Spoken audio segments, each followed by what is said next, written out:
గట్లయితే గవర్నమెంట్ పడుతుందా అన్నా?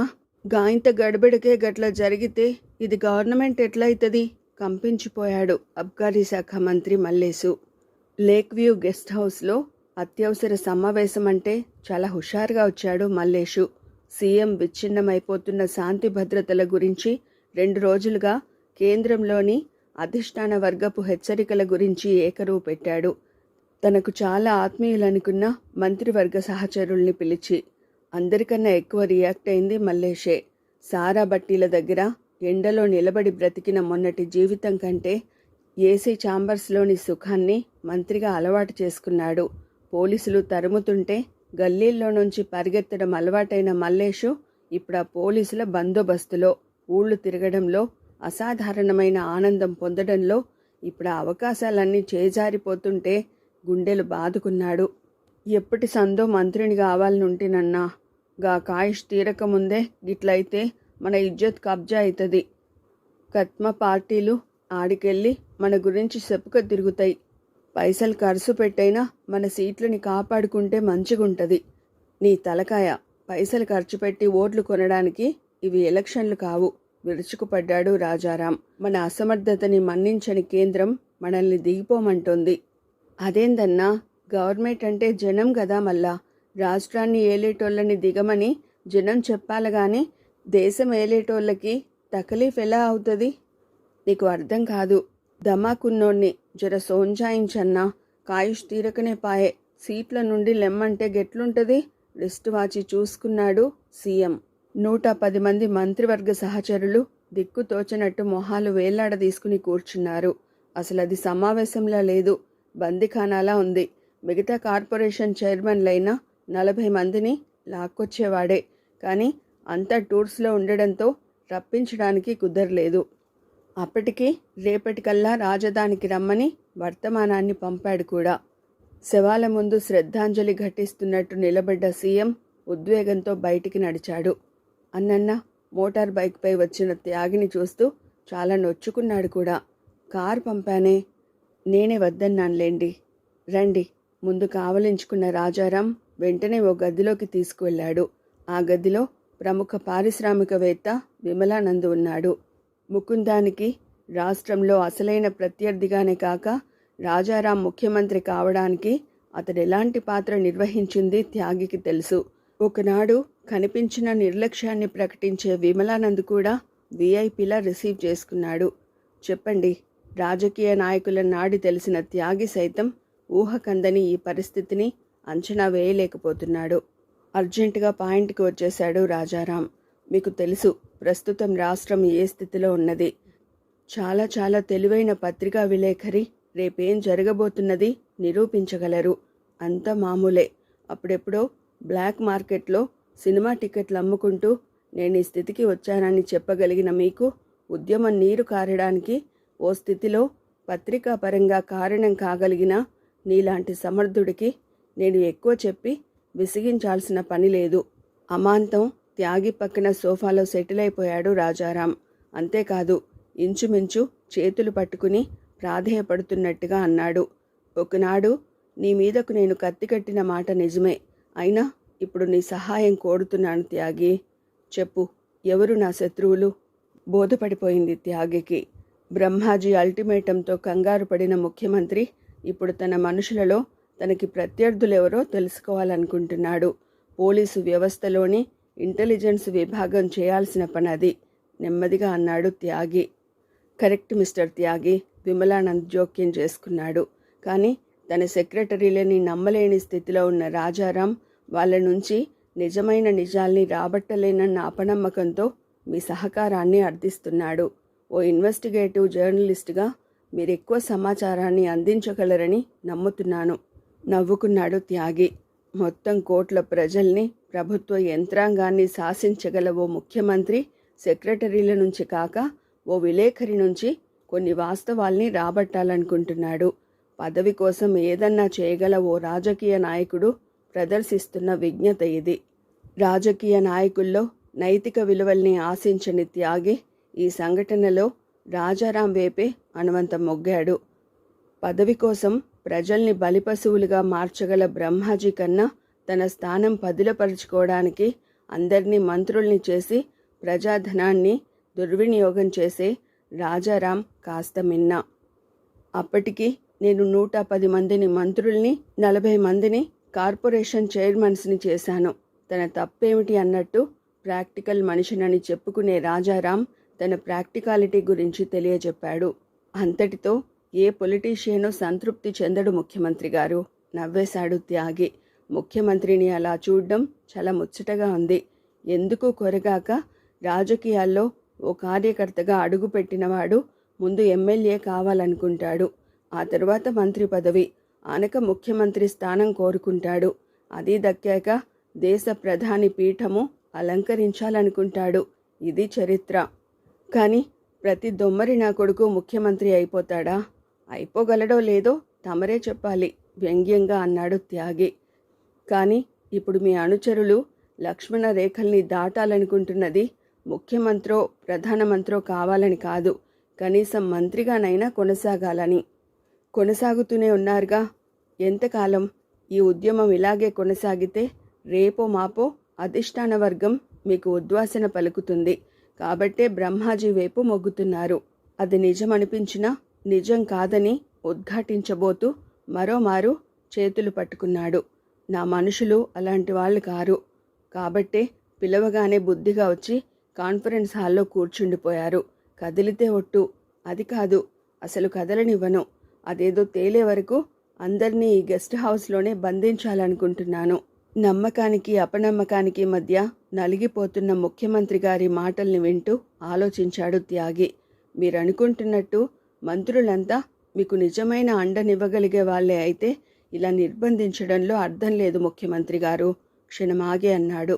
అసలు ఏ అనుమానంతో అందరినీ సమావేశానికి రప్పించింది మీరు వాళ్లతో చెప్పారా? లేదు. అయితే నాకు అవకాశం ఇవ్వండి. దేనికి? ఖచ్చితంగా మీకు ప్రతికూలంగా ఉన్న వ్యక్తులెవరో నేను చెప్పలేకపోయినా వాళ్ళల్లో మీకు నిజమైన అనుచరులు ఉన్నారో లేదో తెలుసుకుంటాను. హఠాత్తుగా అక్కడ నిశ్శబ్దం ఆవరించింది. ఛాయిస్ మీది, 10 నిమిషాలు చాలు. రాజారాం విమలానంద్ వైపు చూశాడు. విమలానంద్ నుంచి ఏ సందేశం అందించబడిందో వెంటనే అన్నాడు ముఖ్యమంత్రి. ఇంతదాకా వచ్చాక ఇక నేను సంశయించను త్యాగి. నీ శక్తి మీద నాకు నమ్మకం ఉంది. ఎలాగూ అంతా ఇక్కడే ఉన్నారు కాబట్టి నువ్వే స్వయంగా తేల్చి చెప్పేయి. వాళ్ళేమనుకుంటారో అన్న అనుమానం నీకు అక్కర్లేదు. 1/2 నిమిషం వ్యవధిలో కాన్ఫరెన్స్ హాల్ చేరుకున్నారిద్దరు. విల్సన్ చెంప పగిలిపోయింది. నిజం చెప్పరా? లిజీ కళ్ళ నుంచి నీళ్లు రాలుతున్నాయి. విల్సన్ మాట్లాడలేదు. తల వంచుకుని నిలబడ్డాడు. అదే లిజీ సహనాన్ని చంపుతున్నది కూడా. 2 రోజులుగా అడిగి అడిగి అలసిపోయింది. వాస్తవం మాట అటుంచితే విల్సన్లోనూ అసాధారణమైన మార్పుని గమనించిందామె. ముందు ఏమీ తెలీదన్న తమ్ముడు తర్వాత మౌనం జవాబుగా మార్చుకోవడంతో ఆమె అనుమానం ధృవపడింది. అది మరో కృష్ణ ఆహుతికో మరో అక్క శోకానికో కారణం కాకూడదన్నంత ఉక్రోషంతో నిజాన్ని ఓర్పుగా రాబట్టాలన్న తన వివేకాన్ని కోల్పోయింది. విల్లు ఇప్పుడు లిజీ కాదు. ఆమె తల్లి కొడుకుని లాలనగా దగ్గరికి తీసుకుంది. తెలిసిందేదన్నా ఉంటే చెప్పరాదట్రా. అడుగుతున్నది నీ అక్కేగా. ఒరేయ్, నువ్వంటే దానికి ఎంత ప్రేమో నీకు మాత్రం తెలీదు. ఆ వాక్యం చెబుతుంటే ఆమె కళ్ళు స్రవించాయి. అసలు నీకేమీ తెలియని నాడు ఆ రోజు కృష్ణని చూడాలని ఎందుకు వెళ్ళలేదు? లిజీ అడిగింది. నువ్వంత ప్రాణ స్నేహితుడివే అయితే కనీసం ఆ కుటుంబాన్ని పరామర్శించాలని ఎందుకు ప్రయత్నించలేదు? హ్యాంకీతో కళ్ళొత్తుకుంటూ చూసింది లిజీ. మాట్లాడరా, పూర్తిగా అక్కర్లేదు, చిన్న వివరమైనా చెప్పు. క్షణంలో 1000వ వంతు ఉద్విగ్నంగా చూశాడు. చెప్పేయాలన్నంత ఆవేశం వచ్చింది, కానీ చెప్పలేకపోయాడు. చెబితే అక్క ఊరుకోదు. పోలీసులకి తెలియడమో పత్రికల్లో వేయడమో జరుగుతుంది. ఆ తర్వాత అంతా తనను నేరస్తుడిలా చూస్తారు. అంతకు మించి ఆ డబ్బు చావడానికే ఇవ్వడం నిజమైతే వాళ్ళు రేపు తనని చంపేస్తారు. నిజానికి అది చాలా సహజమైన విశ్లేషణ. అసలు విల్సన్ వయసు మాత్రం ఎంతని? కృష్ణ ఈడువాడేగా. భయాలు గుణపాల్లా గుండెల్ని ముక్కలు చేస్తుంటే కృష్ణ మరణం తర్వాత ఎంత విలపించాడు. కనీసం అక్కలాంటి పార్వతిని కలుసుకుని అంత చెప్పేయాలని ఎంత తప్పించాడని ఇప్పుడు పరోక్షంగా అక్క చెప్పింది తను చేసిన తప్పేమిటో. నిజంగా కృష్ణతో తాను స్నేహం పంచుకుని ఉంటే ఈ పాటికి పరామర్శించి ఉండాల్సింది ఆ కుటుంబాన్ని.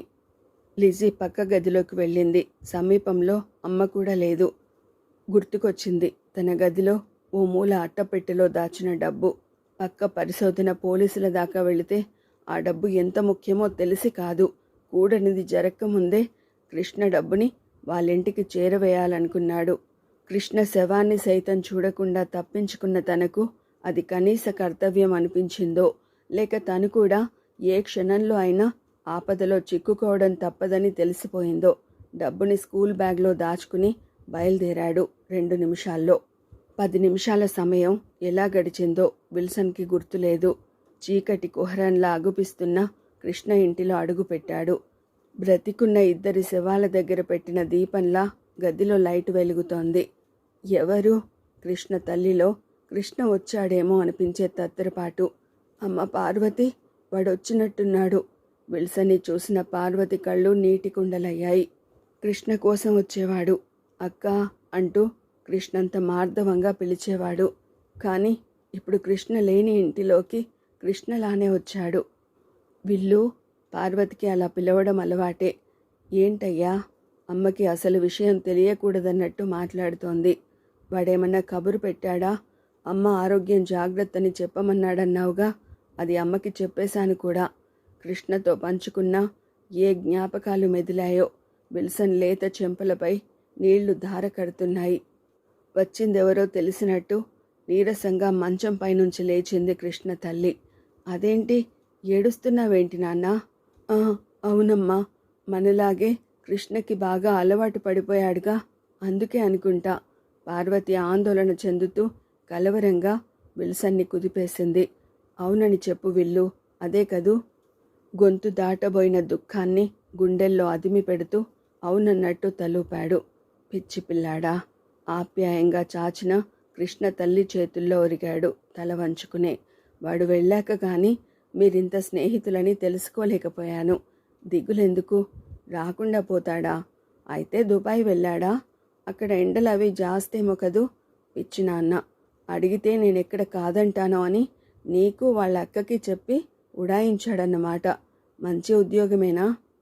చాలా మంచి ఉద్యోగం ఆంటీ. అప్పుడు పెదవి విప్పాడు విల్సన్. కాబట్టే చాలా అడ్వాన్స్ ఇచ్చారట. ఆ డబ్బు మీకిమ్మని పంపించాడు. ఇంతకన్నా ఇంకా అవకాశం రానట్టు డబ్బుని పార్వతికి అందించాడు. అవాక్కయింది పార్వతి బ్యాగ్లో నోట్ల కట్టల్ని చూస్తూ. హఠాత్తుగా ఇంటికి వచ్చిన ఎస్ఐ అన్న మాటలు గుర్తుకొచ్చాయి.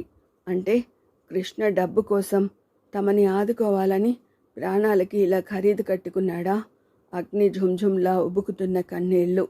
సింధువుని గెలవాలని మృత్యు బిందువుగా మారాడా?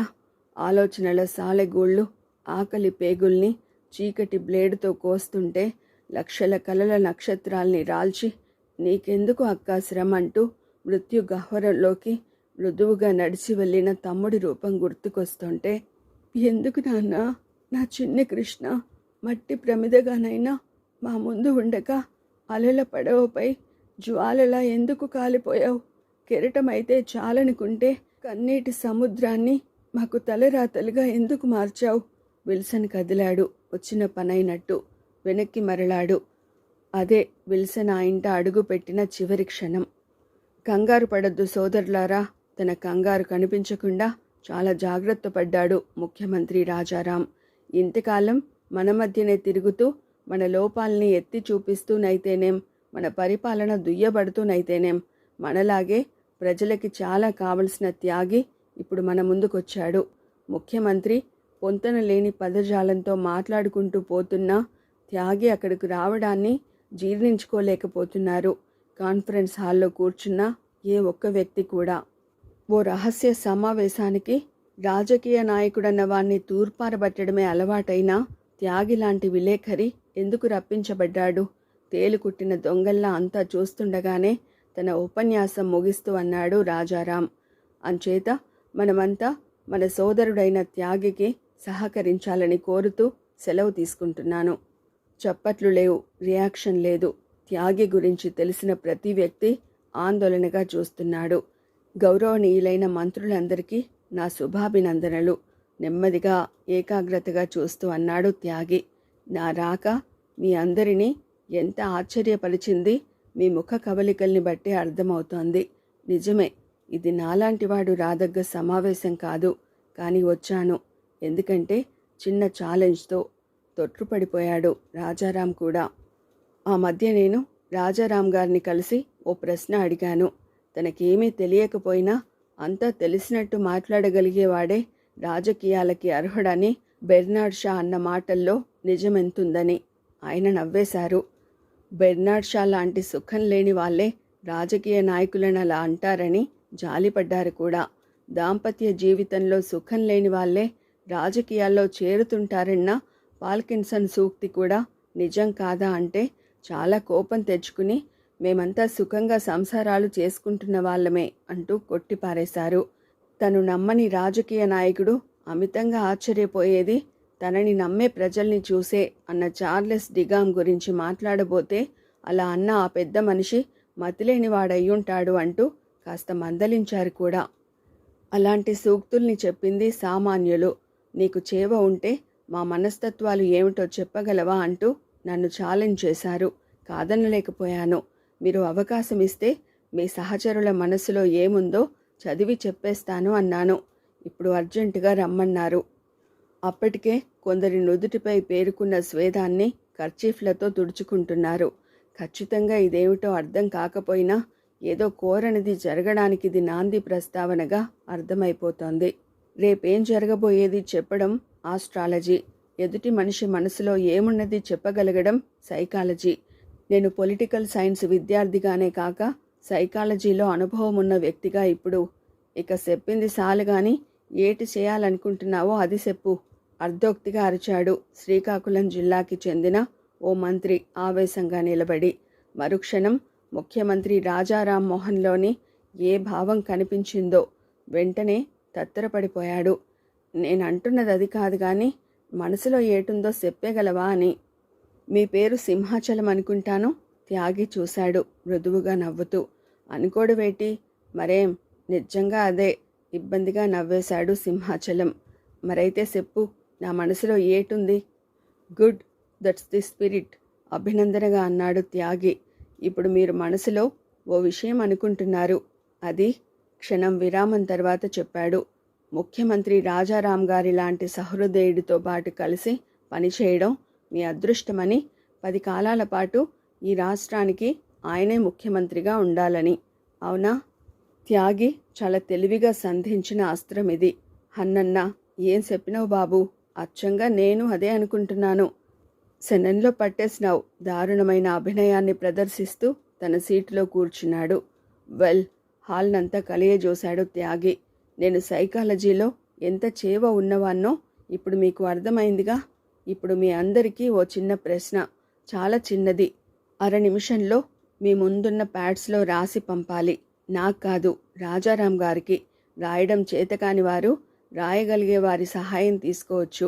ముఖ్యమంత్రి ఎవరైనా కానివ్వండి. మీరు మంత్రి పదవి సాధించడానికి ఓ 2 రోజుల పాటు పక్షిగా మారాలి అన్న షరతు విధిస్తే ఆ 2 రోజులు ఏ పక్షి రూపంలో బ్రతకాలనుకుంటున్నారు? 1/2 నిమిషంలో రాసి పంపాలి. ప్రశ్న రిపీట్ చేశాడు. నిమిషం వ్యవధిలో రాసిచ్చారంతా. ఇదంతా ఏమిటో అర్థం కాని రాజారాం మొత్తం స్లిప్స్ని త్యాగికి అందించాడు. కొందరు కాకి, మరికొందరు రాబందు, ఇంకొందరు చిలుక, పావురం అంటూ మొత్తానికి తెలిసిన పక్షుల పేర్లు రాసేశారు. ఒక్క మల్లేషు తప్ప. త్యాగి నిశ్శబ్దంగా హాల్లో నుంచి బయటకు వెళ్ళిపోతుంటే రాజారాం అతన్ని అనుసరించాడు, అర్థం కానట్టు తెల్లమొహం వేసుకుని. ఇదంతా ఏమిటి? అడిగాడు రాజారాం. నవ్వుతూ చూశాడు త్యాగి. మీ మంత్రివర్గంలో సుమారు 109 మంది బ్రహ్మాజీ వైపు దూకడానికి సిద్ధంగా ఉన్నారు రాజారాం గారు. ఒక అబ్కారీ శాఖ మంత్రి మల్లేషు తప్ప. విస్మయం, ఆందోళన. ఎలా గుర్తించావు ఈ విషయం? సింపుల్, వివరించాడు త్యాగి. నేను అడిగిన ప్రశ్నలో ముఖ్యమంత్రి ఎవరైనా కానీ అన్నది మొదటి షరతు. ఆ తర్వాత అడిగింది మంత్రి పదవి కావాలంటే ఏ పక్షిగా మారడానికి సిద్ధపడతారు అని. ఇక్కడ జవాబుల్ని బట్టి వారికి కావలసింది మంత్రి పదవులు కాబట్టే అంత పక్షుల పేర్లు రాశారు ఉత్సాహంగా. అంతే తప్ప ముఖ్యమంత్రి ఎవరైనా కానీ అన్న షరతుకి ఎవ్వరూ ప్రాధాన్యతనివ్వలేదు. ఒక్క మంత్రి మల్లేషు తప్ప. అంటే మల్లేషు తప్ప ఇక్కడున్న 109 మంది పదవి కోసం బ్రహ్మాజీ పక్కకి దూకబోతున్నారు. మీ ముఖ్యమంత్రి పదవి గురించి వారికి ఆసక్తి లేదు. రాజారాం శరీరం స్వేదంతో తడిసిపోయింది. త్యాగిపై మరో 10 రెట్లు గౌరవం పెరిగిపోతుంటే తెప్పరిల్లలేకపోయాడు. రాజకీయ వ్యవస్థపై నాకు సదభిప్రాయం లేకపోయినా మీ స్థాయి మనిషి నా కోసం ఇలా దిగి రావడం నన్ను చాలా కదిలించింది రాజారాం గారు. సో నాకున్న పరిమితమైన జ్ఞానంతో మీకు సైకలాజికల్గా క్లూ సంపాదించి చెప్పాలనుకున్నాను. రాజారాం త్యాగి చేతులు పట్టుకున్నాడు. ఇప్పుడెలా? రాజారాంని చూస్తుంటే జాలేసింది. ముందు ఇలా ఫిజికల్గా అందరినీ నిర్బంధించడంలో ఉపయోగం లేదని గ్రహించండి. ఎందుకంటే ఫిజికల్గా మీతో చాలా అనుబంధం గల శ్రీమతి ఇప్పుడు శత్రుకూటమికి చేరువై మీకు ప్రతికూలంగా వారికి సహకరిస్తుంది కాబట్టి. రాజారాం మరింత అప్రతిభుడయ్యాడు. మిస్టర్ రాజారాం, 7 సెకండ్ల వ్యవధి లోపలే హ్యాండ్ గ్రనేడ్ మన పైకి విసరబడ్డాక కూడా సకాలంలో దాన్ని వెనక్కి విసిరి ప్రత్యర్థుల్ని దెబ్బతీయొచ్చు. ఇప్పుడు మీరు ఓ యుద్ధరంగంలో ఉన్నారు. ఒడుపు సమయస్ఫూర్తిని ప్రదర్శించండి. ఇప్పుడు మీరు నిర్బంధించిన వాళ్ళని విడిచిపెట్టి శ్రీమతి అనబడే డైనమైట్తో బ్రహ్మాజీ పైన, మిగతా సభ్యులపై, ప్రియమిత్రుడైన మల్లేషు ద్వారా మానసికంగా దాడి చేయండి చెప్పాడు త్యాగి. ఏం చేయాలన్నది ప్రతి మాటని ఏకాగ్రతగా విన్నాడు రాజారాం. ముఖ్యమంత్రి ఎవరైనా కానీ అంటే ఎలా ఒప్పుకుంటాం? రాజారాం అన్న గిట్టయితే నేను పక్షిగా మారుతాను. స్లిప్పులో మల్లేషు రాయించిన వాక్యాలు నిరక్షరాస్యుడైన మల్లేషు నిజాయితీని స్పష్టం చేస్తుంటే ఒక్క మల్లేషుని తప్ప అందరినీ వెళ్ళిపోమన్నాడు రాజారాం. దిగులుగా నిలబడ్డ మల్లేషుని ఇంచుమించు కావలించుకున్నాడు ముఖ్యమంత్రి. నువ్వొక్కడివే నాకు ఆత్మీయుడువని అర్థమైపోయింది మల్లేషు. ఎంతకాలానికి గుర్తుపట్టినవే. అవును మల్లేషు, మన వాళ్ళనుకున్న వాళ్ళందరికీ మంత్రి పదవులు కావాలి. నేను ముఖ్యమంత్రిగా ఉండడం కాదు. అందుకే బ్రహ్మాజీ పక్కన చేరబోతున్నారు. అట్లనా? ఆశ్చర్యాన్ని ప్రదర్శించాడు మల్లేషు. అందుకే ఇంచుమించు అందరిపైన ఫైల్స్ తయారు చేయించిన. అందులో ఏముంటుంది?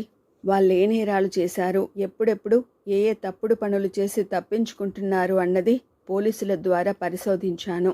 అప్పుడే 70 మందివి పూర్తయ్యాయి. మిగతా వాళ్ళవి 2-3 రోజుల్లో తేల్చేస్తాను. సాలెగాళ్ళు ఖతమైపోతారన్నమాట. అంచేత ఆ విషయం రహస్యంగా వాళ్ళకి తెలిసేట్టు చెయ్యి. బ్రహ్మాజీ పక్కన చేరడానికి, నాపై అసమ్మతి ప్రకటించడానికి వీలు లేకుండా చేయాలి. అదెంత పనన్నా ఇప్పుడే షురూ చేస్తా. ఇక్కడ ఈ చర్చ జరుగుతున్న సమయానికి బ్రహ్మాజీ గవర్నర్ బంగళాకి చేరుకున్నాడు. రాష్ట్రంలో శాంతి భద్రతల విషయంలో తన బాధను వ్యక్తం చేయడమే కాక ఎంతమంది ఎమ్మెల్యేలు తనలాగే కుమిలిపోతున్నది వివరిస్తూ సుమారు 90 మంది ఎమ్మెల్యేల సంతకాలతో ఉన్న మెమొరాండం అందించాడు. గవర్నర్ గారు చాలా పులకించారు. పూర్వశ్రమంలో ఎంపీగా పోటీ చేసి ఓడిపోయిన సదరు గవర్నర్ అధిష్టాన వర్గంలో కొందరు మిత్రుల సహకారంతో గవర్నర్ అయిపోయాడు. సహజంగా తేలుకొండే స్వభావం కలవాడు కావడంతో వట్టి ఫంక్షన్లకి చీఫ్ గెస్ట్గా వెళ్ళడం మాత్రమే చేస్తున్న తనకి కొంత కాలక్షేపం ఇలా జరుగుతున్నందుకు పరమానంద భరితుడై వెంటనే రాష్ట్ర పరిస్థితి గురించి తను బాధను అభినయించాడు. అసెంబ్లీలో ముఖ్యమంత్రిపై అసమ్మతి దాడి చేసే విశ్వాసరాహిత్య తీర్మానానికి 1 వారం రోజులు గడువిచ్చాడు. తను అందజేసిన మెమొరాండంలో 90 మంది ప్రస్తుతం రాజారాం పక్కనున్న మంత్రులే. బయట నిలబడ్డ పత్రికా విలేకరులకి ఆ విషయమూ తెలియజేశాడు. ఈ రాత్రికి రహస్యంగా అందరు మంత్రులతో చర్చించాలనుకున్నాడు. కానీ అప్పటికే మల్లేష్ పేల్చిన బాంబు పేలింది బలంగా. అందరికీ కాదు చెప్పింది, 4-5 మంత్రులకే. అది అరగంటలో మెమొరాండంలో సంతకం చేసిన అందరికీ చేరి చర్చనీయాంశమైంది. గెస్ట్ హౌస్ బెడ్రూమ్లో వెల్లకిలా పడుకుని పైన సీలింగ్ ఫ్యాన్ చూస్తున్న ముఖ్యమంత్రి రాజారాం శ్రీమతిని గమనించడం లేదు. ఎప్పుడు కబుర్లు చెప్పే ముఖ్యమంత్రి ఇప్పుడు ఏ విషయమో చాలా లోతుగా ఆలోచిస్తున్నాడని బోధపడిపోయింది. రాజా చెవి దగ్గర నోరుంచి గోముగా పిలిచింది. అతడి మొహం చూస్తుంటే బ్రహ్మాజీతో తనకున్న కనెక్షన్ తెలిసిపోయినంత అనుమానాస్పదంగా ఉంది. నిన్నే రాజా, జానపదం ఫక్కీలో అలా నువ్వు పిలుస్తుంటే నాకేమనిపిస్తుందో తెలుసా శ్రీమతి? నవ్వాడు. ఆ నవ్వు అదోలా ఉంది. చెప్పు మీ. మొగుడు క్యాంపుకెళ్ళగానే మరో మగాన్ని రప్పించుకునే పెళ్ళాం మొగుడు తిరిగి రాగానే మహాసాధ్విలాగా ప్రేమను ప్రకటిస్తున్నట్టుంది. ఉలిక్కిపడింది శ్రీమతి. ఇవాళేదో అదోలాగా మాట్లాడుతున్నారు. నిన్ను చాలా నమ్మాను శ్రీమతి. అందుకే నువ్వు చేపల దానివని తెలిసినా రాజకీయాల్లో అవకాశం ఇచ్చాను. ఇప్పుడు నానేడ్చేశానని భాషలో ఒరిజినాలిటీ ధ్వనించింది. జర్దాపాన్ వాసనొస్తోంది అన్నాడు టక్కున. అదేటి? బ్రహ్మాజీకి జర్దాపాన్ అలవాటున్న విషయం గుర్తుకొచ్చిన శ్రీమతి కంట నీరు పెట్టుకున్నట్టు కళ్ళొత్తుకుంది. నిప్పులాంటి దాన్ని నన్నిలాగంటే నేనేం కావాలా? చేపల మంత్రివి కావాలా? తిరుగులేని హామీలా అన్నాడు. అబద్ధం కాదు, ఖచ్చితంగా నిజం చెబుతున్నట్టుగా చూశాడు. ఇప్పటికే ఉన్నాడు కదా పిచ్చిపిల్ల. చేపల మంత్రి ఉన్నాడు నిజమే. అయితేనేం, చేపల్లో ఎన్ని రకాలు లేవు? కొర్రమీనులు, జింజరాలు, బొమ్మిడాలు, రొయ్యలు, ఇలా చాలా రకాలుంటాయిగా. అలాంటప్పుడు మీసాల రాజుకి రొయ్యల శాఖ ఇస్తే అద్భుతంగా ఉండదు?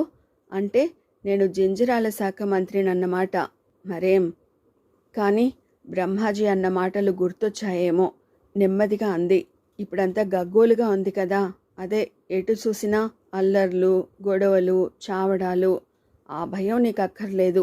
2-3 రోజుల్లో అంతా సద్దుమణిగిపోతుంది. త్యాగి ఉపయోగించమన్న అస్త్రాన్ని ఇప్పుడు సంధించడం మొదలుపెట్టాడు. బ్రహ్మాజీ నీకు తెలుసుగా. ఎవరు? ఆ ఎత్తుగా కూరసూపులు చూస్తూ మీ మీద పళ్ళు నూరుతుంటాడే, ఆడేనా? అవునవును, వాడే. ఈ గొడవలన్నిటికీ మూలకారకుడు. రేపో మాపో నన్ను దించాలని గవర్నర్కి తన బలాన్ని నిరూపించుకోవాలనుకుంటున్నవాడు. ఎదవ సచ్చినోడు. మరేం, వాడికి తెలీదు. ఎదవ సచ్చినోడనా? కాదు, ఇందాకే దేశ ప్రధానికో హామీ ఇచ్చాడు. శ్రీమతి మొహంలో రంగులు మారాయి. ఇది చాలా రహస్యంగా జరిగిన చర్చ శ్రీమతి. ఈ గొడవలన్నిటికీ మూలం బ్రిటిష్ వాళ్ళు మన దేశం వచ్చి సీతారామరాజు విషయంలో క్షమార్పణలు చెప్పమనేగా. అంతా కాకపోయినా అలాంటి దానికోసమే గొడవ జరుగుతున్నట్టు ఆమెకు తెలుసు. ప్రధాని బ్రిటిష్ విదేశాంగ శాఖ అధికారుల్ని ఒప్పించాడు. వాళ్ళు వస్తామన్నారు. ఇక్కడ రక్తపాతానికి చెల్లించిన బ్రిటిష్ వాళ్ళు సీతారామరాజు సమాధి దగ్గర ఒకనాడు బ్రిటిష్ జాతి చేసిన అన్యాయానికి పశ్చాత్తాపాన్ని ప్రకటిస్తామన్నారు. అంటే ఇక నా ముఖ్యమంత్రి పదవికి ఏ ఢోకా లేనట్టేగా. శ్రీమతి చాలా ఆనందపడిపోయింది. ఇంతకాలము బ్రహ్మాజీ పక్కన చేరిన తనింకా అతడి నుంచి దూరంగా ఉండాలని ఆ క్షణమే తీర్మానం చేసుకుంది. అలా బ్రహ్మాజీకి బుద్ధి చెప్పిన నేను వెంటనే నీకు మంత్రి పదవి ఇవ్వాలనుకుంటున్నాను. అంటే సాలోచనగా అన్నాడు. జింజరాల శాఖ మంత్రిగా నువ్వు మరో వారం 10 రోజుల్లో ప్రమాణ స్వీకారం చేయొచ్చు. నాకు తెలుసు శ్రీమతి, నువ్వు నా మనిషివి కాబట్టి అందరిలాగా నువ్వు నాకు అన్యాయం చేయవు. ఆ రాత్రి అక్కడ మంత్రివర్గ సహచరులతో ముఖ్యమంత్రి ఏం మాట్లాడింది శ్రీమతి ద్వారా తెలుసుకోవాలనుకున్న బ్రహ్మాజీకి విఘాతం ఏర్పడింది ఇక్కడే. డామిట్, పరమహంస మండిపడుతున్నాడు బ్రహ్మాజీని చూస్తూ. ఆ రోజు దినపత్రికలో ప్రస్తుత ముఖ్యమంత్రి రాజారాంపై అసమ్మతి వర్గపు తిరుగుబాటు. వారంలోగా బ్రహ్మాజీ బల నిరూపణ చేసుకోవచ్చని గవర్నర్ ఆదేశం అన్న వార్త ఉంది. 1-2 కాదు, మొత్తం అన్ని పత్రికలు పతాక శీర్షికల్లో ప్రకటించాయి. కానీ సంతకాలు చేసిన మంత్రులంతా బ్రహ్మాజీకి ప్రతికూలంగా మాట్లాడడం మొదలుపెట్టారు. అసలు మేము గవర్నర్కి అందజేసిన మెమరాండంలో సంతకాలు చేయలేదన్నారు బ్రహ్మాజీతో ఫోన్లో. చాలా ఆందోళన పడ్డాడు బ్రహ్మాజీ. నిన్నటిదాకా తన పక్క నిలబడ్డ వాళ్ళు ఇప్పుడు హఠాత్తుగా మొండికేసే అవసరం ఏమొచ్చిందో అర్థం కాలేదు. రాత్రికి రాత్రి ఏం జరిగింది అది చెప్పేసేవారే. కానీ ముఖ్యమంత్రి తమపై బిల్డప్ చేసిన ఫైల్ సంగతి బ్రహ్మాజీకి తెలియడం వారికిష్టం లేదు. పత్రికల వాళ్ల ముందు బ్రహ్మాజీ కక్కాడు అంటే తామంతా నిజంగా బ్రహ్మాజీకి సపోర్ట్ చేసిన వాళ్ళమని సీఎంకి తెలిసిపోతుంది. అది కాదు, ముందు ప్రజలు పత్రికలు క్షమించరు. ఎక్కడో ఏదో జరిగింది. అదేమిటి? వారం రోజులు గడువు పెట్టిన గవర్నర్ ముందు తను వెర్రి వెంగళాయిలా నిలబడాలా? లాభం లేదు. ఎమ్మెల్యే క్వార్టర్స్కి ఫోన్ చేశాడు బ్రహ్మాజీ. శ్రీమతి దొరికింది, కానీ తను ఏమీ చెప్పలేనంది. అది మాత్రమే కాదు, ఇక ఈ రోజు నుంచి తను అతడి దగ్గరకు రాలేనంది. నువ్వు వట్టి ఫూల్వి మాత్రమే కాదు, పరమ వాజమ్మవి కూడా. పరమహంస ఈ మధ్య బ్రహ్మాజీని ఈ టైపు తిట్లతో చాలా హింసిస్తున్నాడు.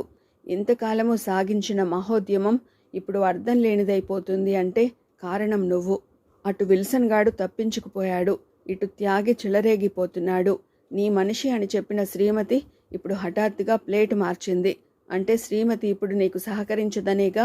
చచా, విసుగ్గా కొన్ని ఫోటోలు బ్రహ్మాజీ ముందుకు విసిరాడు పరమహంస.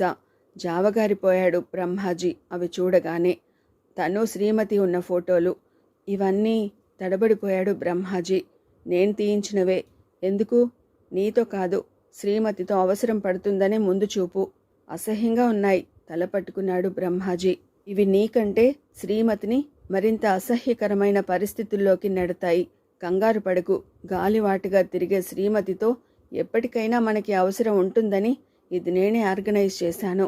చూడు బ్రహ్మాజీ, ముఖ్యమంత్రికి చాలా ఆప్తురాలైన శ్రీమతి నుంచి నువ్వు రాత్రి జరిగిన విషయాలు సేకరించాలి అంటే ఈ ఫోటోలు అవసరం కదూ. నువ్వలా దేబ్య మొహం వేసుకు చూడకు. పరమహంస మేధస్సుకి పులకించిపోయాడు బ్రహ్మాజీ. నిజమే, ఈ ఫోటోలు మగాడైన తనకన్నా శ్రీమతికే ఎక్కువ హాని చేస్తాయి. అంతే. సరాసరి శ్రీమతి క్వార్టర్కి బయలుదేరాడు.